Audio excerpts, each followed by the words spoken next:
Hey losers, I'm Coral. Welcome to my channel. If you're joining me for the first time today, I read things that encompass many genres, as long as they're dark and weird. So if you're into that, welcome to the party. Today I'm here with my half-month wrap-up for January. It hasn't been like an excellent month, but I'd like to tell you guys about it anyway. For the books that I read this month, I read 7 in total so far. 4 of these were off of my TBR, so those are books that I owned previous to this year. I read 2,424 pages, which is a lot more than I have in the last couple months.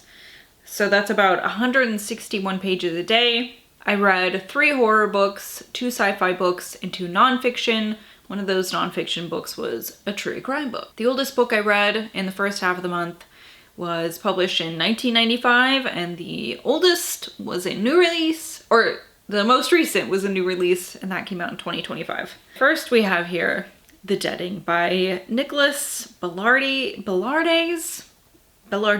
I'm not sure how to say his last name. And this was a horror book that came out last year in 2024. It was on my most anticipated list. I requested an ARC copy. I kind of forgot that I had requested this early release copy, right? And then towards the end of the year, I was like, shoot! I had like 2 books like that I needed to read. Now, this is a book that has a really cool cover and a really cool premise. We're talking about like eco-horror, things in the ocean, like maybe a species that's not from Earth or something, but then what happens? I don't really know. In this, we're following a couple different people, a couple different perspectives, but I think the one that we spend the most time with is a teenager named Blaze, and he is really into bird watching. And listen, I really like birds. I'm not a bird watcher, but I like birds. And I think birds are fun to watch, but I don't do it like, I don't do it like bird watchers do. And boy, there was just like a lot of bird talk in this. A lot of bird talk. It felt like it should have been important, but it wasn't. And there was just a couple instances of this with different things where it would just be like this wall of text you get into, and it's just so much. Sorry, to get back to the plot. Blaze is living on the coast in California. Actually, there was, some like real places mentioned that like when we go to see the ocean, that's where we go to, which was kind of interesting. It's like, oh yeah, I go to that place and I go to that place. But they're in this little like coastal town called Baywood, and these slugs come into the ocean and start destroying like the natural wildlife there. And I'm not really sure how the slugs connect to what starts to happen with the people, but at first there were these people, these teenagers doing this thing that they call deading, where they pretend to lie down and be dead. And then they get back up and ha ha ha ha. So like at first it's a joke, but then people start doing it and it's not a joke. They're doing it and they become like obsessed with doing it. And then the town gets put under quarantine, and like these, they call them like the risers. These risers start to attack people who aren't deading, and it's like almost like something they caught, but also some of the people talk about it like it's something that they chose to start doing and then just never stopped. And basically, Blaze doesn't start deading and he needs to find a way to get out of town. So I don't know, it just felt really convoluted. It felt like there were a couple different ideas that started, and like how did they connect? I wasn't really sure. And like I said, there's like these parts of the book where it's just like walls and walls of like a tangent almost. Like there's this guy with his oyster farm. It's just talking about, the oysters for pages and pages. Blaze and the birds. There's other bird watchers too, and we'll, listen to what they have to say. There's this like huge manifesto from the Risers at some point, and it just wasn't for me. I did not end up liking this. It felt so long. Like I said, I wasn't sure how things connected to each other. And so it ended up feeling like a waste of my time, and I probably would have DNF'd it if it had not been an arc, but you know, I wanted to finish it and give it a fair review. I just didn't like it. Then I also listened to a book that I've wanted to buy for a long time. My library got an audio copy of it, so I was like, hell yeah. This is I Who Have Never Known Men by Jacqueline Harpman. And this was published in 1995 originally. This was a really interesting book that straddles different genres. It's, I would say, firmly literary, but there are like 100% like sci-fi elements, kind of dystopian elements, and it's just a really strange and interesting book. Our narrator, who remains nameless in this story, is a teenage girl living in this bunker, kind of. But inside this bunker, her and 40 other women are kept in a locked cage. And there are guards that come in and out. They aren't able to like touch each other. They are not in contact with the guards in any physical way. The guards do not speak to them. They have no idea why they're there. They just know that they are there. And the narrator is the youngest person in this group. And even the older women like don't really remember how they got there. Like, what were the circumstances surrounding this capture and being put in this cage? And none of them know why they're there. So they're like, what the fuck? It's been something like 12 years at this point. A lot of this is the narrator, you know, yearning to get out, but not so much get out. It's like she wants to understand why they're there, what happened, because she was so young, you know, like a toddler when she must have been captured and brought here. She has no memory of life before this. Something that the other women do, you know, as adults. She's just much different. It's like the other women, they aren't necessarily like okay with being there, but they've kind of taken it as this is their lot in life now, and they're just gonna go along to get along. And our narrator is not quite like that, but not in any like explosive way. She's just very inquisitive, intuitive, insightful, and for most of the book we're just like along with her inner thoughts. And I'm not really sure if I should talk at length about the plot itself, because I think if you decide to read this, it unfolds in a way that's really interesting and special. But yeah, I think, you know, a lot of this book was really, for me, the enjoyment of this book was being with this really interesting narrator and being with her for the rest of her life. And it was just really interesting. And the world building in this isn't, I don't know, it's like there's world building, but it's like just enough for you to kind of imagine what it would be like on your own, you know? So yeah, it was a really interesting book. It's fairly short, I think like about 200 pages, and I listened to it in one day.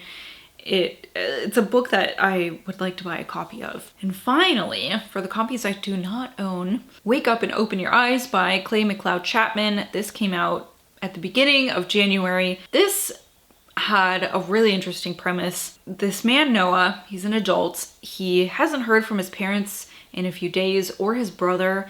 He lives separate from them, like a few states away. I believe he's in New York and they're in Virginia.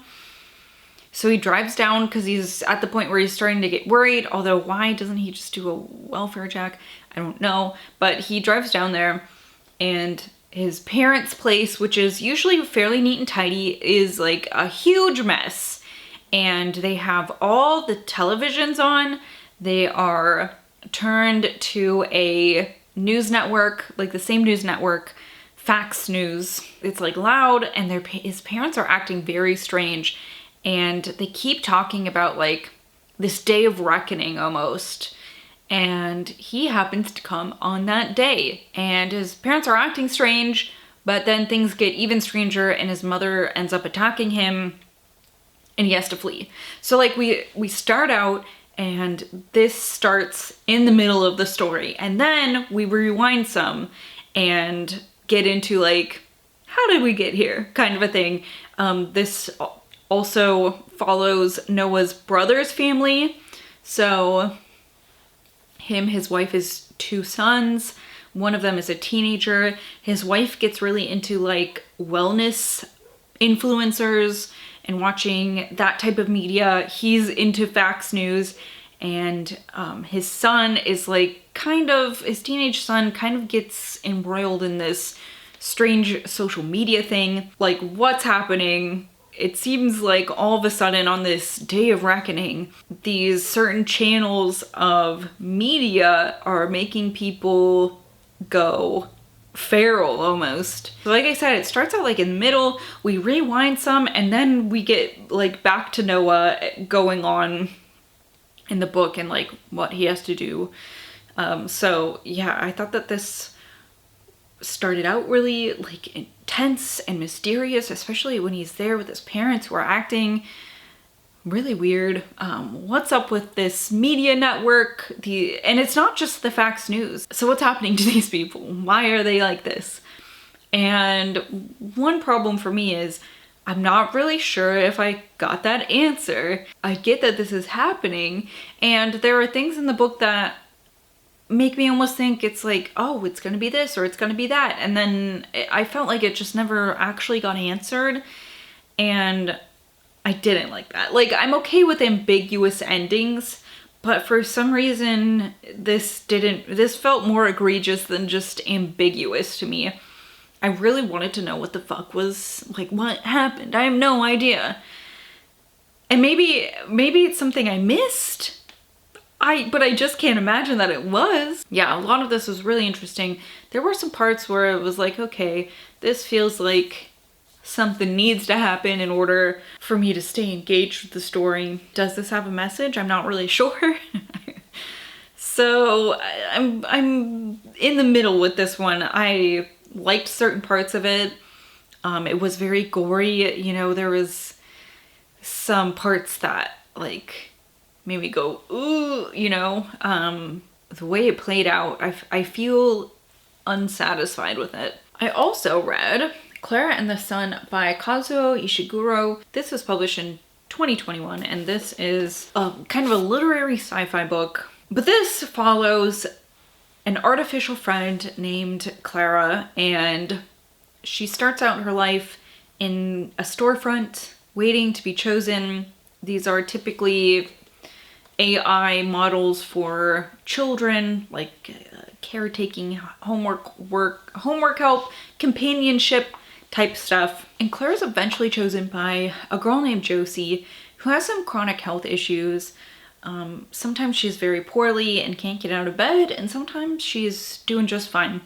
So Clara moves into this house with Josie and her mother and like their housekeeper. So they live kind of not necessarily affluent, but at least upper middle class type of life. The story is really just us through Clara's perspective, dealing with the world around her. She's very concerned about her friend Josie and Josie's health, and you're just like, I don't know, that's it. Like, it's not very plot heavy. It's much more character driven, and it was a nice novel, but it wasn't something where I'm like, oh my god, this is the best thing I've read, this is a favorite.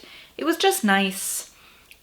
I thought something that made it a little unique is that, you know, Clara's artificial intelligence and the logic she uses in the book makes sense for that. It's not quite up to par with how humans rationalize things because she's not a human and she's not as nuanced as a human would be. It was nice. It was a nice story. It had a nice ending that was kind of sad, but not like ruin your life sad. It was good. I also read The Dinosaur Artist by Paige Williams. This I got an early release copy of this in 2018. from Goodreads. I won a Goodreads thing, and then it sat on my shelf, which I shouldn't have let it, but I did. But now I read it because I was thinking I didn't read a dinosaur book at all last year. So this is a nonfiction story written by Paige Williams. She's a staff writer for the New Yorker, and she is writing about this fossil called, I believe it's Tarbosaurus bataar. It has a resemblance to a T-Rex, right?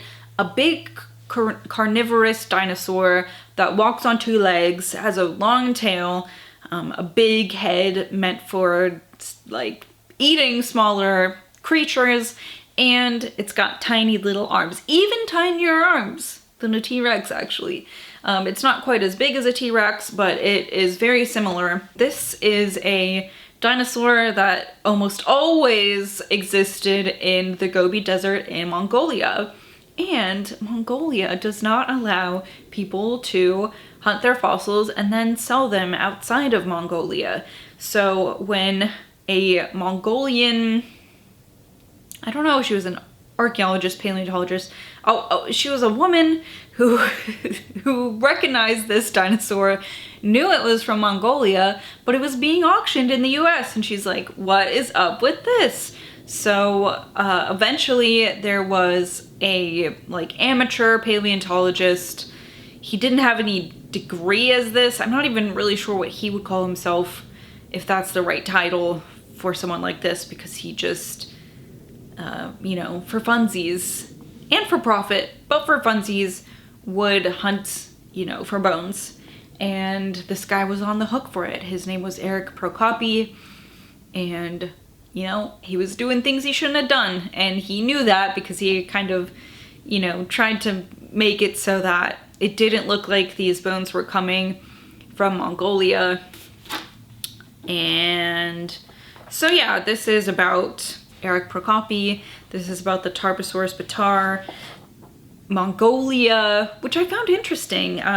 There was some Mongolian politics involved in this. This dinosaur being auctioned in the States directly impacted Mongolian politics, which is kind of interesting. It's got some history of fossils, and I think that like overall the story in here is interesting. I don't think it needed to be quite so long. A lot of it goes back into, I don't know, fossil hunters that end up not really being very important to the story, things like that. Some of the names were, it was just like there were so many people that were talked about in this book. It was hard for me to remember who was who, because it's like, I don't know who that guy is. Oh, he was alive in the 1920s. Like, is he important to the story that happened, you know, in more modern times? I'm not really sure. Not my most favorite dinosaur book I've ever read, but I did learn some things. I really liked the, you know, information about Mongolia. This is a country I don't know a ton about, so yeah, I found that if what she has written about it is true, it seems like a really interesting place, and like a place that I've never thought like, oh, I would like to visit Mongolia, but now after reading this, I'm like, maybe I would like to visit Mongolia. It sounds like they have a really interesting culture, are very proud of their heritage, and are working on finding ways to like celebrate it with inclusion of like these really special dinosaurs that aren't found anywhere else. So that was cool. I also read a true crime book this month. This is Murder in the Family by Jeff Blackstock, and this was published in 2020. This is almost a memoir that includes the murder of the author's mother. So it's like, I wish I had known that this was going to be written kind of more like that, because it made it go much more slowly, I think, because we had to go through this guy's entire life, and he had, you know, a fairly interesting life. His father, at least like his childhood, you know, his father was a Canadian diplomat that ended up being sent to Argentina, so he lived there as a child, and that's ultimately where his really young mother, she was like 24 or 25, she started to become very ill, like having severe vomiting episodes that lasted weeks. And eventually she got so bad that the Canadian embassy was like, she needs to get like some help back in Canada. So she was brought to Canada for treatment and died within, I don't know, like 20 hours of getting there or something like that. I don't think it was even 2 days. And this happened, I believe, in the 1960s or 70s.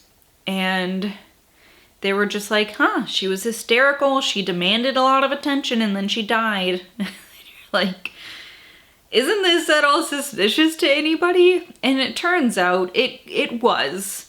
However, the author, didn't know this until he was an adult, when him and his sister found some papers that his maternal grandfather had scrounged up. And then this led to them having this idea that perhaps their father was involved in their mother's death. But really, most of this is going through the author's life in Argentina. I don't know, he lived in so many places. He lived in the United States, in New Orleans, he lived in Canada, he lived in Argentina, he lived, I believe, in like Germany or something like that for a time. Or I don't know if it was...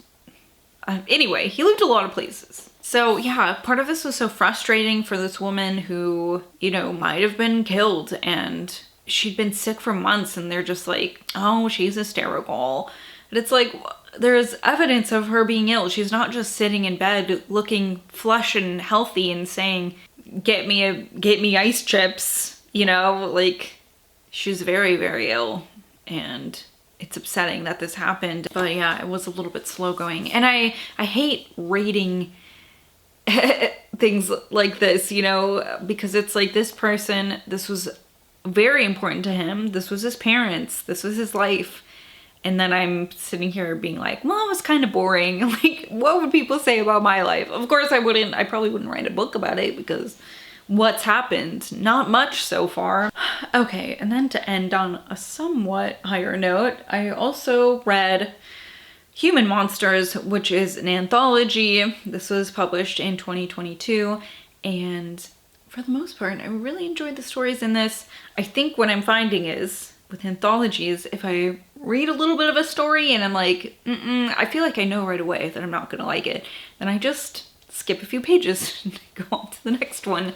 And that significantly improves my attitude towards the anthology. Anyway, since this is an anthology, I don't know what to tell you as far as like a synopsis goes.